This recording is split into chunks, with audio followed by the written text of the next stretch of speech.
Odpis terjatev najšibkejšim občanom. V osnovni šoli Preska se bo dostojno jedlo. Še nekaj mest v Rahelinem vrtcu. Občinska plaketa Medvoškim planincem. Hiša umetnikov na hribu. Oratorij tudi v Smledniku. Lepo pozdravljeni. Poročali smo že, da je tudi občina Medvode podpisala sporazum o odpisu dolgov socialno ogroženim občanom. To velja za njihove dolgove v šolah in vrtcih, katerih ustanoviteljica je občina Medvode, in v javnih podjetjih, v katerih ima občina svoj delež, kot so na primer Komunala Kranj, Ljubljanska Voka in Snaga. K projektu so pristopila mnoga podjetja, med njimi za nas zanimiva Elektro Gorenjska, Elektro Ljubljana, Petrol in Energetika, javna podjetja kot so Komunala Kranj, Snaga in Voka, nekatere banke, med njimi tudi Gorenjska banka in Ljubljanska banka, upravnika Domplan in SPL ter seveda številne občine, tudi Medvoška. Finančna uprava Republike Slovenije pa bo upravičencem odpisovala neplačane davčne obveznosti. Ja, občina Medvode je takoj naslednji oziroma prihodnji dan od tistega slavnega podpisa v Križankah pristopila k temu sporazumu. To je bil prvi korak. Vse naslednje korake bo pač naredil upravu, potrdil občinski svet. Sprejeti mora torej odlok, v katerem bo natančneje definirano, do kakšne višine, pod kakšnimi dodatnimi pogoji in tako bodo zadeve izpeljane. Po ocenah gre bolj za lepotne ukrepe države, kot pa za resen pristop k sistemskemu reševanju socialne problematike, saj se socialno najšibkejšim omogoča le enkraten odpis dolgov skupaj z obrestmi in stroški, ki so nastali do konca leta 2013. V primeru občine Medvode, torej vrtca, osnovnih šol in pa same občine, pa govorimo o tem, da naši javni zavodi to pri letnih bilancah oziroma pri letnih poročilih marsikdaj tiste terjatve, ki jih imajo, že odpišejo, za katere vejo, da niso izterljive. Občina Medvode pa sama ne pobira pravzaprav čisto nič drugega, kot samo socialne najemnine, ne. Pri teh najemninah je pa tako, tisti ljudje, ki že do sedaj so imeli težave s plačevanjem tega, se je marsikdaj omogočil odlok v proračunu, da to tudi odpišemo. V lanskem letu mislim, da nekaj 1100–1200 evrov je bilo tega odpisa že storjenega oziroma opravljenega, tako da nekih večjih finančnih konsekvenc za občino Medvode ne bo. In kdo so upravičenci? Vsi tisti, ki so oziroma ste bili v prvih 6 mesecih letošnjega leta prejemniki denarne socialne pomoči ali prejemniki varstvenega ali veteranskega dodatka ali otroškega dodatka iz prvega oziroma drugega dohodkovnega razreda ali pa prejemniki otroškega dodatka v 3. dohodkovnem razredu, ki so hkrati prejemniki dodatka za nego otroka oziroma dodatka za veliko družino. Izvzeti pa so tisti, ki so že v osebnem stečaju. Trenutno smo pa v zaključni fazi, kjer nam naše šole in pa vrtec sporočajo, koliko imajo oni teh terjatev, koliko jih še niso odpisali in koliko jih pravzaprav sploh pride v poštev. In mogoče kakšna ocena? Jaz mislim, da se ne zlažem veliko, če rečem, da med 5 in 10 tisoč evri, pa sem mogoče zelo, zelo visoko ovrednotil te dolgove.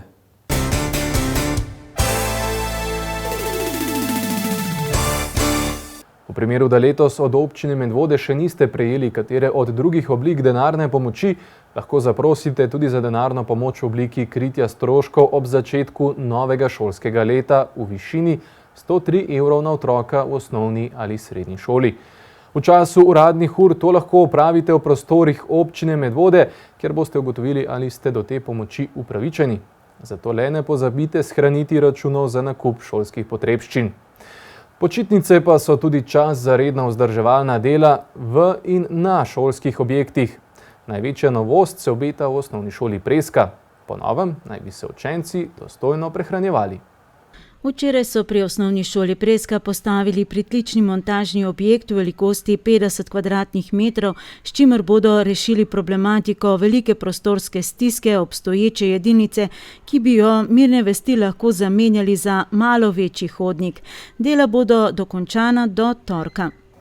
Imeli smo predhodno sestanek s šolo, kjer so izrazili željo, da hočejo vsaj za 30 ljudi oziroma otrok povečati jedilnico.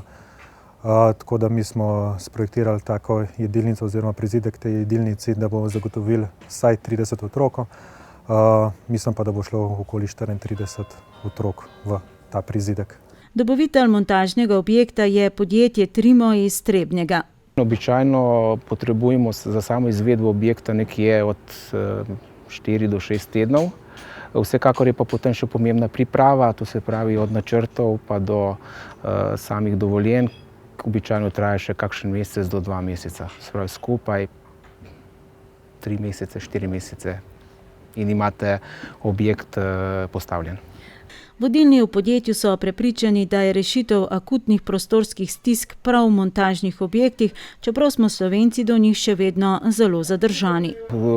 Te tendence so čezdalje več takih rešitev se uporablja tudi v Sloveniji, medtem ko v zahodnji Evropi, Nemčija, Avstrija, Švica že uporabljajo take rešitve, to se pravi, da gradijo cele šole, kjer potrebujejo neke začasne rešitve za 4-5 let, tako da ta del je bistveno več se uporablja tam. V Sloveniji imamo recimo na primer medicinska fakulteta je bila grajena na tak način, vrtec Grosuplje, letos imamo 3-4 objekte, kjer bomo reševali problematiko na tak način. Problem premajhne jedilnice, kot tudi siceršnje prostorske stiske v tej šoli, ni od včeraj. Se je pa vsaj prvi, torej premajhna jedilnica, rešil relativno hitro in tudi poceni. Če namreč preverimo zapisnike iz leta 2013, potem zasledimo podatek, da je bila takrat ocenjena vrednost investicije za jedilnico kar $500 000.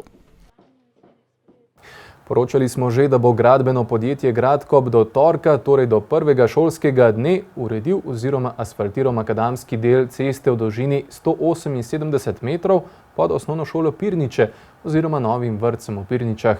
Gre za tako imenovano cesto A. Izvajalec del bo uredil odvodnjavanje meteorne vode z utrjene površine cestišča, postavil nove robnike in cesto asfaltiral. Krajani pa, vsaj tisti, ki živijo ob cesti, ki vodi skozi naselje do prej omenjenega odseka, opozarjajo, da zgolj z asfaltiranjem težavam še zdaleč ne bo konec. V zraku je visela celo grožnja, da cesto na prvi šolski dan zaprejo. Po projektu, ki ga je izdelalo projektivno podjetje PRI, pločnika tudi ob tem na novo asfaltiranem delu ceste, ki se ga je prijelo ime Cesta A, ne bo. Na najbolj kritičnem delu, na ovinku pri Kozjeku, pa naj bi z visokimi robniki ločili šolsko pešstezo od cestišča in tako zagotovili večjo varnost. Takoj za ovinkom naj bi uredili tudi stezo za šolarje. Skupna vrednost projekta je 48 000 €. Sočasno z ureditvijo ceste bo ob levem voznem pasu cestišča ostala utrjena površina, na kateri bo možno parkiranje, kar je druga rak rana tega območja, odkar so ob šoli postavili tudi vrtec. Z asfaltiranjem ceste A in prej omenjenimi ukrepi pa težavam še zdaleč ne bo konec, na kar so stanovalci ob njej opozorili tudi v tem tednu. Saj je cesta tudi v tistem delu, ki je že asfaltiran, ki torej vodi skozi strnjeno naselje brez pločnika in ozka, da se komaj srečata 2 avtomobila. Stanovalci ob njej pa, ki so v preteklosti tudi z lastnimi sredstvi poskrbeli za asfalt, zaradi jutranjega navala avtomobilov ne uspejo varno in hitro zapeljati svojega dvorišča. Strani občinske uprave in krajevne skupnosti smo dobili zagotovilo, da bo v prvih dneh septembra delno saniran tudi ta uničen asfalt. Res je, da do šole in vrtca uradno vodi druga cesta skozi vas, ki je urejena s pločnikom, je pa tudi res, da bi najbrž tudi ta doživela kolaps, če bi morala prevzeti še to kolono vozil, ki se obeta že v torek. Zato bo dvosmeren promet na tej cesti ostal, izvedli pa ne bi določene omilitvene ukrepe. Na križišču pri Kozjekovih ne bi zagotovili ustrezno preglednost in namestili ogledala, v celotnem šolskem okolišu pa bo vzpostavljena cona umirjenega prometa. Po potrebi dosedanje izkušnje kažejo, da so vozniki velikokrat prehitri in brezobzirni, čeprav v avtomobilu prevažajo otroke, pa naj bi izvedli tudi druge ukrepe za umirjanje prometa, če bo potrebno, tudi s tako imenovanimi ležečimi policaji. V občinski upravi so prepričani, da so naredili vse, kar se v tem trenutku da narediti. Dokončno rešitev problema pa projekt predvideva v prihodnosti. V občinski upravi optimistični upajo, da bo to čez 3 leta, ko naj bi bila do vrtca, šole, pokopališča in načrtovanega gasilskega doma zgrajena nova cesta ob Bošnici. Takrat naj bi to novo asfaltirano cesto A pri križišču pri Kozjekovih zaprli in spremenili v še dodatna parkirišča. In odkot ta optimizem?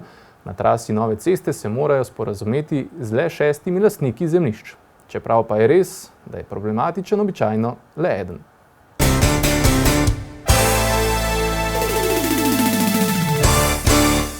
Iz javnega vrtca Medvode pa je še pred počitnicami prišla vesela novica, da je prostora po dolgih letih ponovno dovolj za vse otroke. Olajšanje za mnoge starše.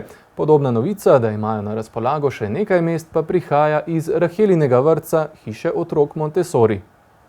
Katoliški Rahelin vrtec Hiša otrok Montessori pod okriljem župnijskega zavoda svetega Janeza Krstnika v Preski, katerega direktor je sedanji župnik Jurij Koželj, deluje od leta 2008. Za novo šolsko leto smo pripravili kar nekaj novosti. Najpomembnejše je, da bo ekonomska cena našega vrtca s 1. septembrom znižana za 5%. Zaradi velikega povpraševanja odpiramo nov dodatni oddelek za naše najmlajše otroke od 1. do 3. leta starosti. Na voljo je še nekaj prostih mest za tiste, ki vas še zanima to. Nova ekonomska cena za program prve starostne skupine je po novem 540 evrov in za drugo starostno skupino 415 evrov.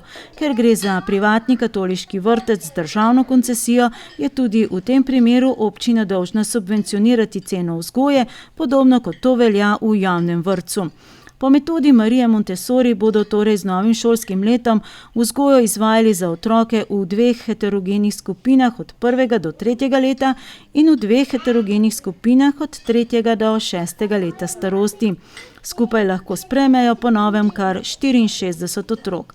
Za vzgojo skrbi 9 zaposlenih, 2 s polovičnim delovnim časom. Glede na to, da je nekaj mest še prostih, za vpis otroka menda ni posebnih omejitev. Kot pravijo, značilnosti pedagogike Marije Montessori izhajajo iz spoznanja, da je vsak otrok individuum že od prvega trenutka in da se v otroštvu postavljajo temelji njegove osebnosti. Zato so si za cilj zadali spodbujanje samostojnosti, samodiscipline, veselja do učenja in raziskovanja, spoštovanje sebe, soljudi in okolja, razvijanje sposobnosti prepoznavanja potreb, odločanja in reševanja težav ter pridobivanja znanja in drugih spretnosti potrebnih za uspešno izobraževalno pot. Metoda Montessori temelji na zavedanju, da niso odrasli tisti, ki otroka nečesa naučijo, ampak da se otrok v prvi vrsti uči z lastnim udejstvovanjem v okolju, v katerem živi. Pa kot vsa leta, tudi od letošnjega oktobra do maja organiziramo popoldanske urice za otroke in starše. Novost to jesen pa so angleške urice z native speakerjem za predšolske otroke od 3. do 6. leta in za šolske otroke od 6. do 12. leta starosti. Te urice bodo potekale 2-krat tedensko po 1 uro. Poleg uric pa imamo na voljo tudi individualne ure angleškega jezika in pa inštrukcije. Več o teh stvarih si pa lahko na naši spletni strani preberete.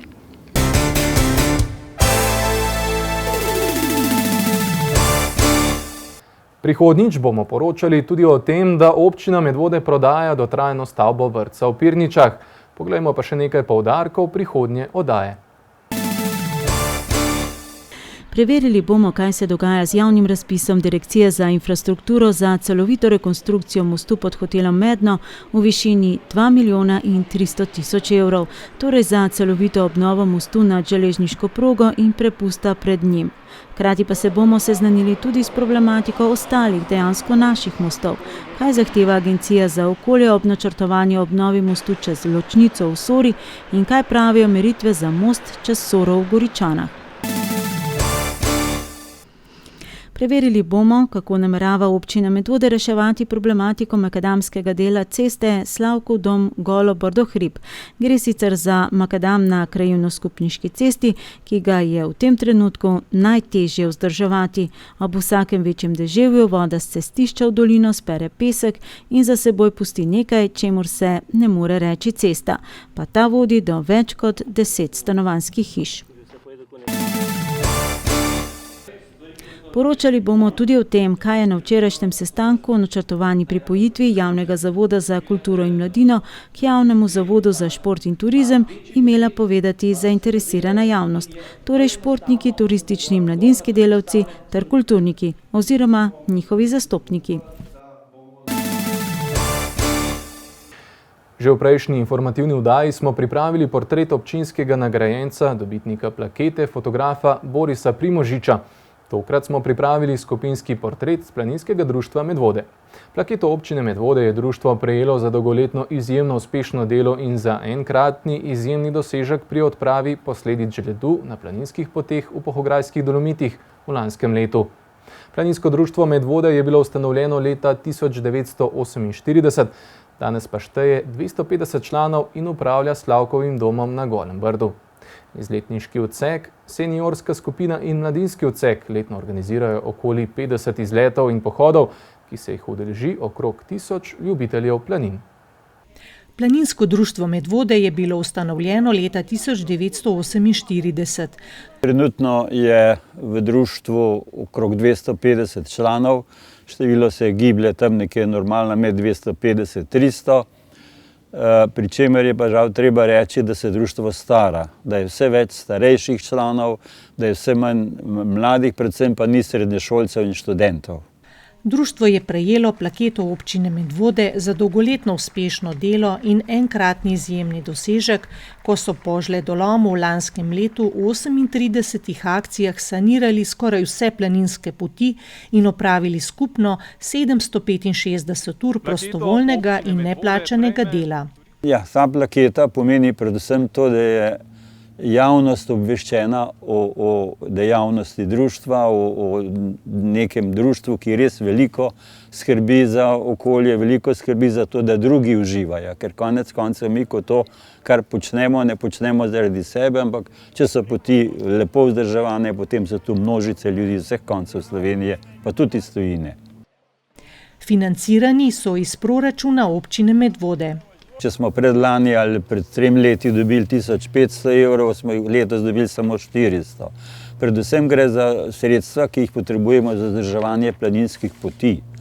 Vse ostale aktivnosti upravljamo brezplačno, sami tudi financiramo planinskih poti, kjer je treba dati tudi kaj materijala, opreme in tako naprej, za to pa ni denarja.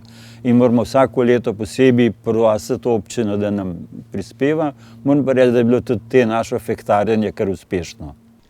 V preteklosti so urejali poti v Visokogorju v okolici Planinskega doma v Tamarju, s katerim so upravljali, dokler ga po denacionalizacijskem postopku ni prevzela pašna skupnost Rateče. Ostale so nam pa poti na tem našem medvoškem območju.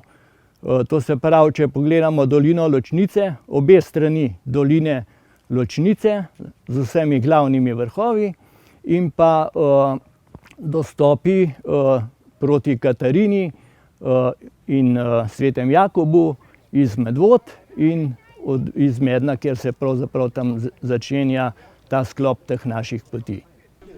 Markacijski oddelek skrbi, da so poti varne za hojo, pravilno označene s smerokazi in markacijami, ki jih obnavljajo na 5 let. Skrb planincev so tudi zaščitene rastline. Ja, predvsem so tukaj zaščitena blagajev ovčin in pa dišeči ovčin. Pri nas sta to poznana kot blagajana in kot joževca. Drugače imamo pa tudi kranjsko lilijo, turško lilijo. V glavnem to so najbolj značilne rože tega področja. Načelnik odseka za varstvo narave je pohvalil osveščenost pohodnikov, ki ne trgajo več opov rastlin ob odhodu iz planinskega izleta. Vse 3 sekcije, izletniška pod vodstvom Jožeta Kršinarja, seniorska pod vodstvom Andreje Kuralt in mladinska, ki jo vodi Mateja Jelen, opravijo letno okoli 50 izletov. Mladinski odsek izvaja tudi zimske in letne tabore, ki so namenjeni osnovnošolskim otrokom. Poleg tega imamo pa še se udeležujemo vsako leto tabora meddruštvenega odbora Ljubljanskih planinskih društev, ki je vsak leto v enem drugem kraju. Potem tudi tega srečanja slovenskih planincev, letos je bilo na Krvavcu. in pa vsak let se udeležimo tudi tega skupaj z planinskim društvom Blagajana iz Volgogradca, tega otvoriti, mislim, ker je bila postavljena obletnica postavitve te smerne table na Grmadi. Sam se običajno udeleži vseh razpisanih izletov izletniške sekcije. Planinski vodniki vodijo tudi izlete članov Društva upokojencev Medvode. Izobraževanje za planinske vodnike so uvedli leta 1997. Znanje za posamezno kategorijo je potrebno obnavljati na 3 leta. Tečaji so različni, za različne kategorije. Obstajajo A, B, C, D. V našem društvu je trenutno 10 registriranih vodnikov. Sam je nosilec A in B kategorije za vodenje po zahtevnih planinskih poteh. Njegov letošnji najtežji opravljeni izlet je bil po brezpotjih Malega in Velikega Draškega vrha. Kaj je potrebno narediti, da lahko postaneš planinski vodnik? Predvsem moraš biti, že dovolj izkušen, moraš imeti veselje do tega dela, moraš imeti veselje do brezplačnega dela, do prostovoljstva in pa veselje do dela z ljudmi. V preteklosti je Planinsko društvo Medvode vložilo veliko neplačanega dela in sredstev v napeljavo, infrastrukturo in opremo planinskega doma v Tamarju. Zato pa se danes še toliko bolj posvečajo upravljanju Slavkovega doma. Na Slavkovem domu smo leta 2003 naredili čistilno napravo. To je bila ena med prvimi čistilnimi napravami, kar so jih imele planinske postojanke ali domovi.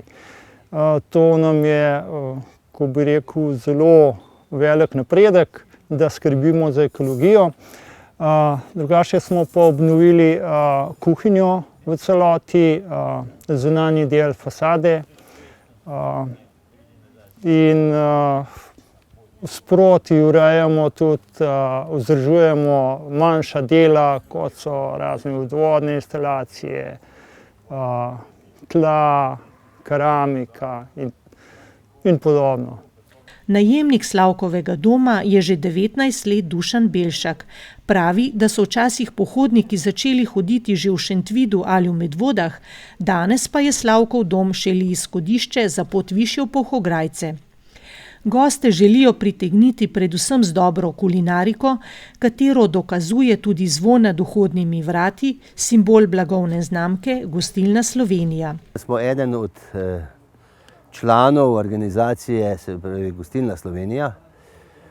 V tistem trenutku, ko smo to dobivali, je veliko pomenilo. Zdaj ne vemo, še toliko pomeni ali ne, vendar tokrat tam visi, se moramo truditi in to pomeni, da moramo ponuditi kvalitetno, izvirno hrano, to, kar mi počnemo in imamo v bodoče še plane. Mi smo zdaj kupili to eno kmetijo in bomo probali tudi sami nekaj proizvajati.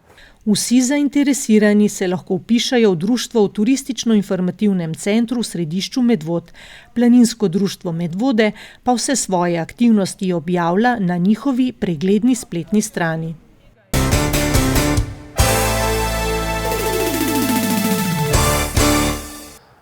Društvo ljubiteljev japonske kulture in jezika Touhu je minulo nedeljo na Zbiljskem jezeru organiziralo azijski kulinarični dan.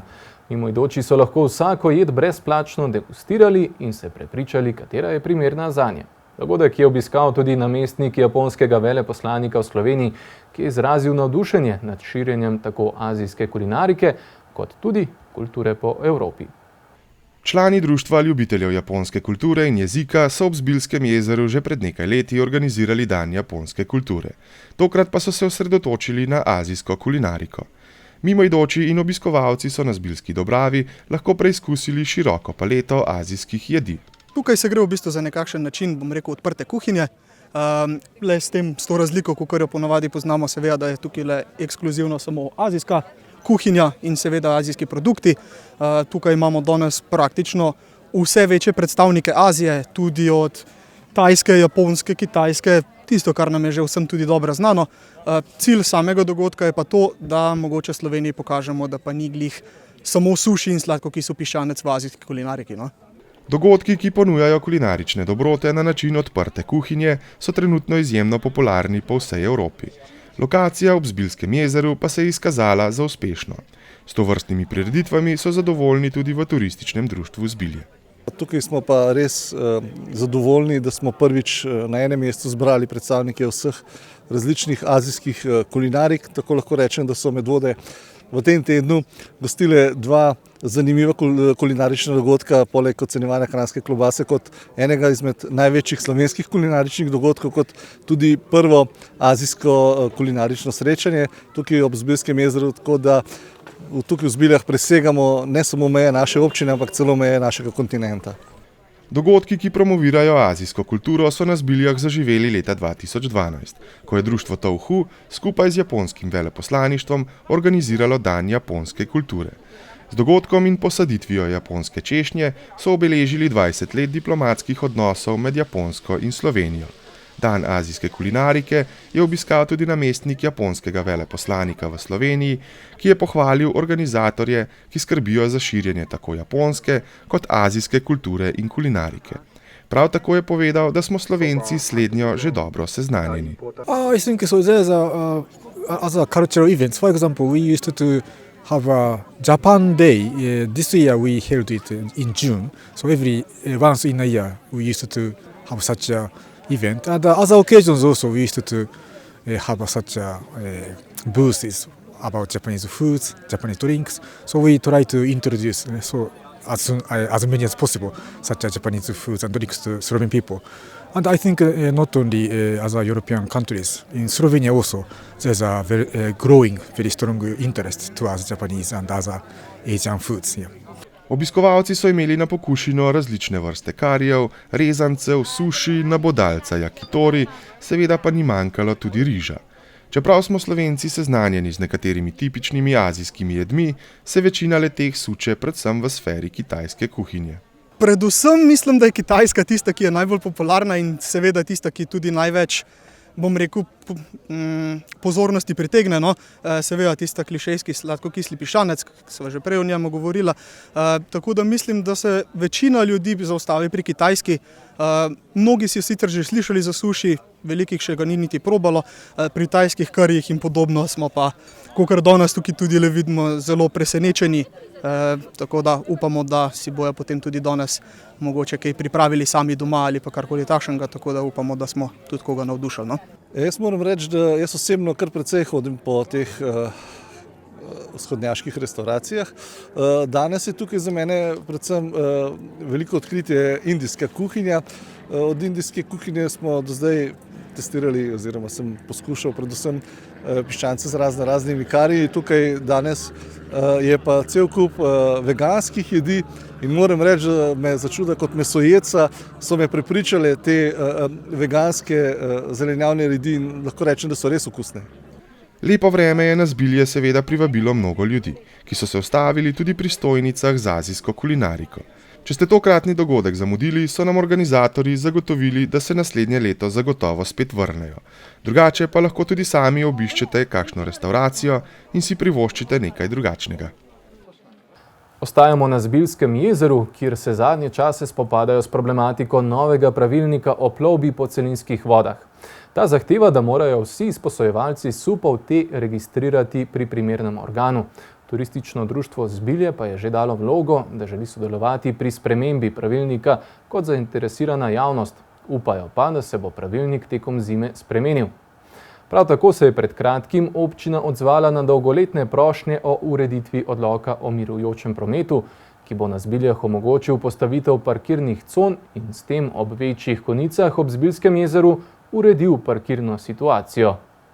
Na Zbiljskem jezeru si od prejšnjega tedna dalje ne morete več izposojati deske za veslanje v stoje ali supanje. Razlog tiči v pred kratkim uvedenim zakonom o plovbi po celinskih vodah, ki zahteva, da vsi izposojevalci supov te registrirajo. Sup deska po novem zakonu spada v enako kategorijo kot čoln, vendar le na celinskih vodah. Če sup uporabljate na morju, se ta šteje kot rekreacijski pripomoček. V turističnem društvu Zbilje upajo na spremembe. Ja, mi upamo, da bo država spremenila ta nesrečen zakon o plovbi po celinskih vodah, da bo to naredila preko zime, kajti Ministrstvo za gospodarstvo je že pozvalo Ministrstvo za infrastrukturo, da pristopi k spremembi tako lahko rečem, neživljenjskega pravilnika. Zaradi tega je turistično društvo Zbilje dalo vlogo, da želi sodelovati pri spremembi te zakonodaje kot zainteresirana javnost in jaz upam, da bodo to preko zime spremenili. Sprva je potrebno za registracijo pridobiti certifikat o ustreznosti, ki izposojevalca stane približno 300 evrov. Kasnejša registracija pri Luški kapitaniji res da stane le nekaj 10 evrov, vendar pa je začetni strošek za izposojevalce na Zbiljah prevelik zalogaj. Ne, ta zakon je skrajno neživljenjski, je skregan z vso zdravo logiko, z vso podjetniško inicijativo, ki jo imamo vsi, ki se ukvarjamo s turizmom ob slovenskih vodah in jezerih. In že samo, če gremo čez Karavanke gledati na avstrijska jezera, kako imajo to urejeno tam, je tam to bistveno bolj poenostavljeno, bolj življenjsko in seveda bolj stremijo k temu, da se lahko turizem razvija in da lahko tudi od turistov potegnejo kakšen evro več.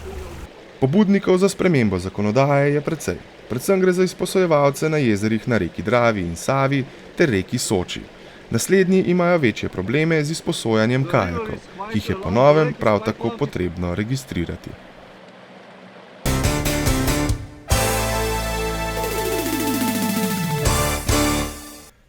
Po dolgih letih apeliranja na občinsko upravo je ta tik pred počitnicami pristopila k sprejetju odloka o mirujočem prometu, ki bo omogočil urejanje parkirnih con na javnih površinah.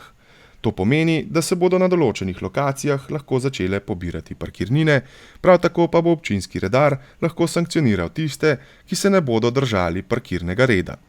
Ob večjih konicah neurejenost parkirnih con povzroča težave tudi ob Zbiljskem jezeru. Konkretno v Zbiljah imamo problem s tem, da je res v konicah preveč obiskovalcev, zaradi tega tudi tiste parkirišča, ki jih imamo zdaj v najemu, niso dovolj, pa tudi ljudje sami ne znajo dobro parkirati, da bi vsaj ta problem, kako se pravilno razporedi ljudi na parkirišče rešili, smo v letošnjem letu že začeli z redarsko službo, ki jo izvaja pooblaščena organizacija, kajti želimo si, da bi bilo vse skupaj urejeno tudi zakonito in legalno in zato nam varnostna agencija ureja parkiranje na naših parkiriščih ob Zbiljskem jezeru. Dolgoročno pa na Zbiljah računajo na izgradnjo novih parkirnih mest. Lokacija v gozdu med cesto in lokalom Sidro je Komisija za ureditev mirujočega prometa že označila za primerno. Načrtujejo tudi izgradnjo ustreznih povezav med glavno cesto in novimi parkirišči. To zdaj urejamo skupaj z občino Medvode in jaz upam, da bo v kakšnem letu vsaj ta tehnična projektna dokumentacija pripravljena do te mere, da bomo lahko tudi z lastniki zemljišč pričeli s konkretnimi razgovori. Z vzpostavitvijo novega parkirišča pa bodo obstoječega opustili. Trenutna klasifikacija tega zemljišča nikakor ne omogoča ureditev parkirišča in dolgoročno, ko bomo mi naredili neko večje drugo parkirišče, tukaj sploh parkirišča ne bi smelo več biti.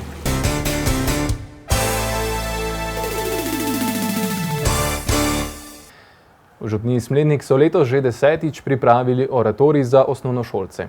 Tokrat pod geslom Hočem biti svet.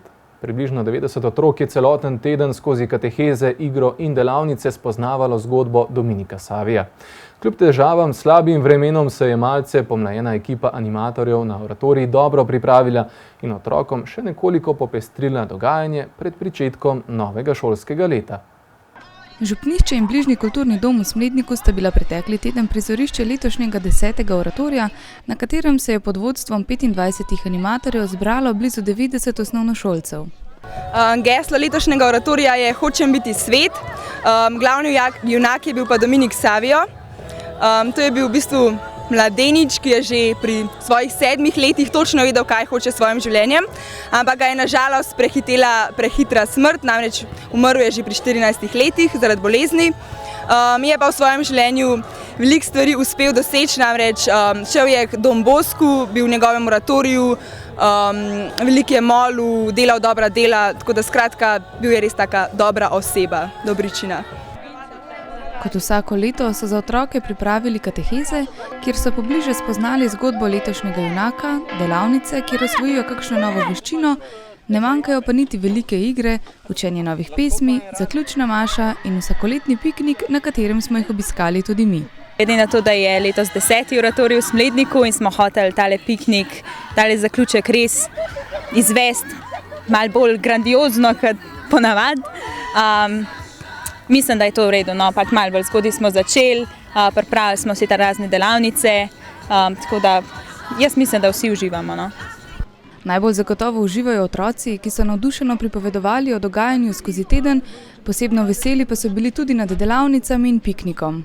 Kaj pa ti je bilo letos na oratoriju najbolj všeč? Delavnice.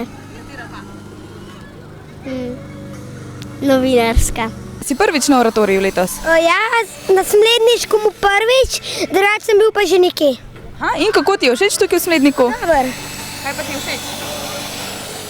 Največ so dobri tudi tele animatorji, pa tudi dober je, ker veliko smo v zuniji, imamo dobre igre, vse je dober. In katera delavnica ti je bila pa najbolj všeč letos? Najbolj všeč so mi bili kemijska delavnica, ki sem delal eksperimente.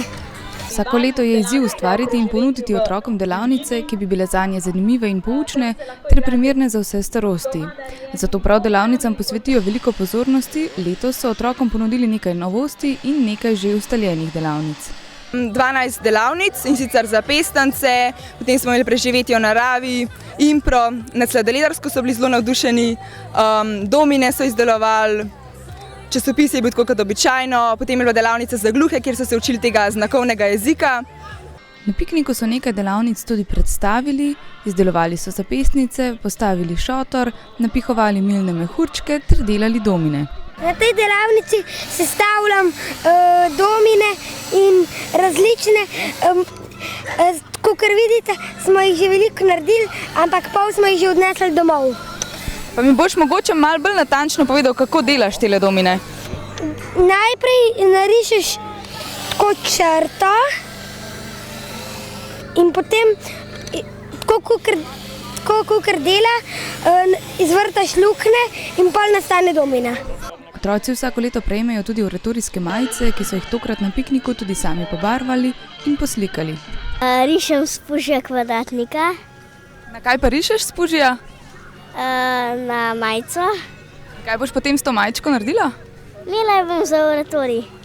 O dogajanju na oratoriju veliko lepih in spodbudnih besed povedo tudi starši in pravijo, da je to priložnost za otroke, da se družijo, osvajajo nove veščine in spoznavajo nekatere nove vrednote. Jošte že drugo leto, letos na oratoriju, on je navdušen. Zdi se mu boljš, kot Maša to zmer pove. Maša je mogoče malo dolgočas na oratoriju, mu je pa super. Največkrat je malo utrujen, ampak drugače pa same pohvale, uživa.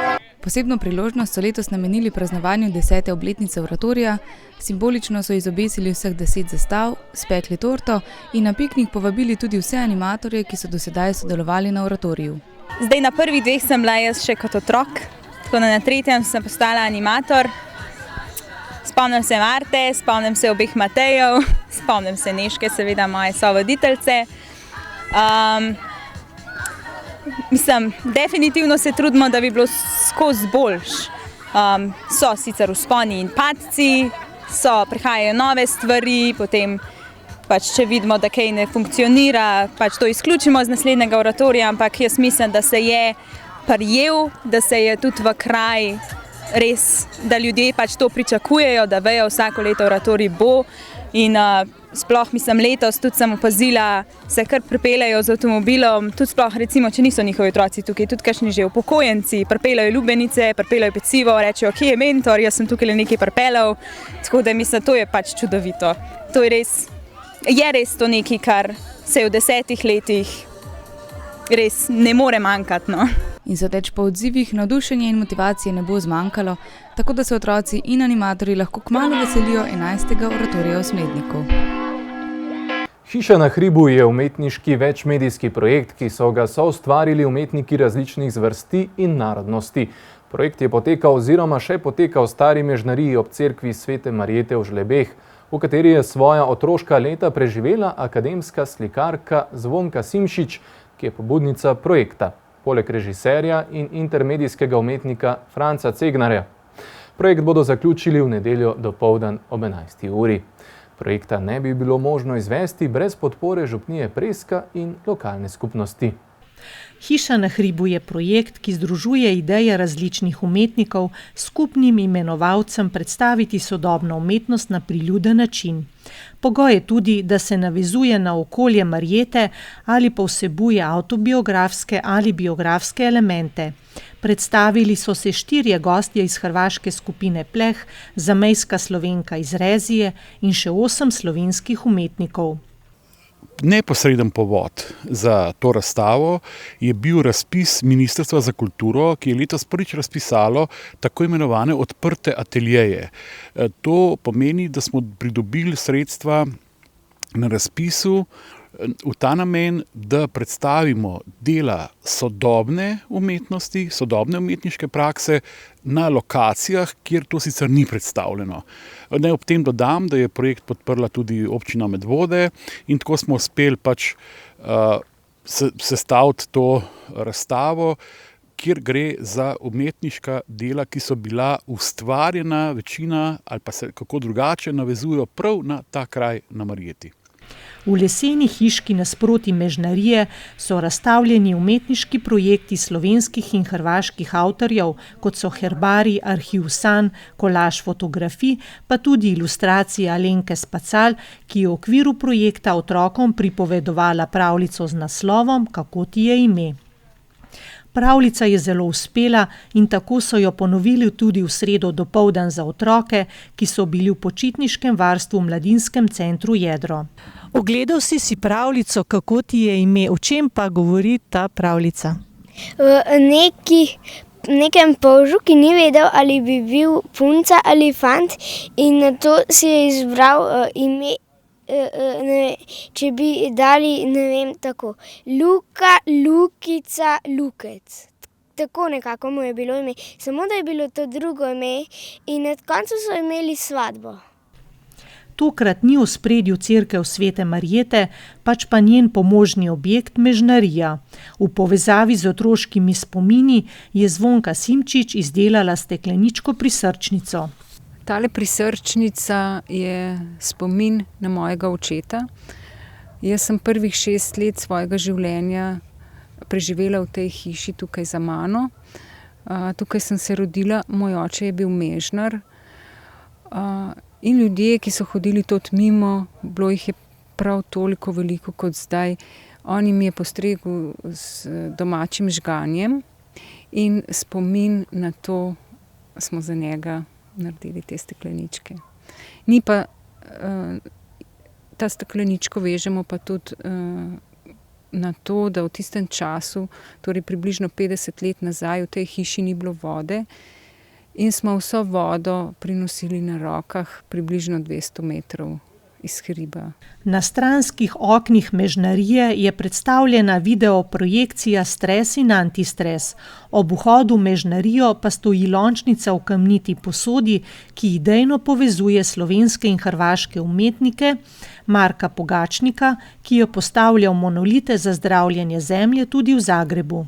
Kot zvrsti so pa tukaj predstavljene videoprojekcije, inštalacije, zvočne kompozicije in tako naprej. Skratka, različni mediji. V zvoniku je razstavljena časovna kompozicija Čas ven in videoinštalacija Zvonke Simčičeve z umetniško obdelanimi detajli vode in rastlin. V cerkvi Svete Marjete pa videoprojekt hrvaškega umetnika ob zvokih pevke Silvane Paleti iz Rezije. V nedeljo bo zaključek, kaj boste takrat pripravili? Ponovno si bo možno ogledati razstavo, predvsem pa bo kar v okviru maše, takrat je tukaj na Marjeti žegnanska nedelja, bo kar v okviru maše nastopila tudi pevka Silvana Paleti, tako da upamo, da bomo nekako združili ta dva dogodka, te dve praznovanji, tradicionalno žegnansko nedeljo in pa to, da bomo mi s tem sklenili projekt. Ob tem ne rečem, da že nekaj let odlično sodelujemo z župnijo Preska. Ob tej priliki je ena od sodelujočih umetnic prispevala posebno oblikovano štampilko Zvončnica Svete Marjete, ki si jo obiskovalci lahko vtisnejo za spomin. Zavod CCC Zvonke Simčič je za omenjeni projekt Hiša na hribu na občinskem kulturnem razpisu pridobil skoraj 3000 evrov.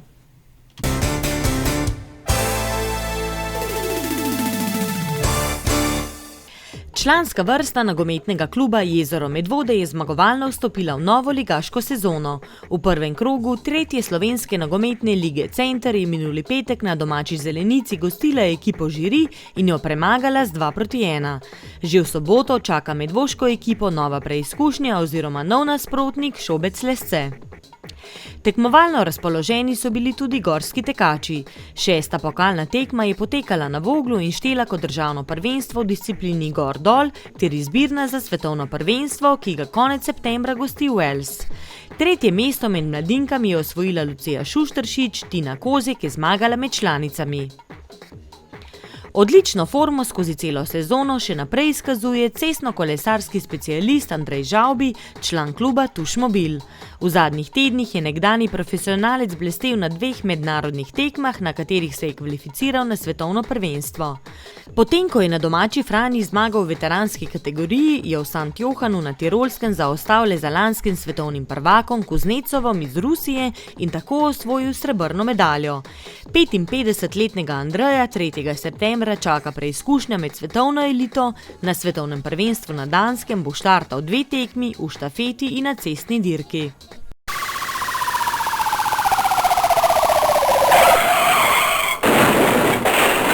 Tokratna črna kronika je skromna, saj so delo medvoškim policistom povzročali samo tatovi. En vlom v garažo se je zgodil v Medvodah, v Rakovniku pa so znane osebe kradle poljske pridelke in bodo kazensko ovadene. Tako kot celo poletje vas še vedno opozarjamo na tatove, ki poskušajo s pretvezo priti v vaše stanovanje, zato bodite previdni in neznancev ne spuščajte v vaše domove. Ko pa odhajate od doma, stanovanje obvezno zaklenite. Če opazite sumljive osebe, pa o tem obvestite policijo. Opozarjamo tudi na večje število pešcev, kolesarjev in motoristov na cesti. In pa seveda še tretje opozorilo. Do konca meseca policisti sodelujejo v poostrenem nadzoru hitrosti vožnje. Večkrat bodo hitrost merili tudi v okolici šol, vozniki pa ne pozabite, da bodo otroci od torka dalje ponovno pričeli hoditi v šolo, po počitnicah pa so še bolj kot običajno razigrani, posledično pa manj pozorni na promet. Zato bodite vozniki še dodatno pazljivi, da ne bo nezgode. Hvala za vašo pozornost, preživite kar se da lep konec tedna in nasvidenje prihodnji četrtek.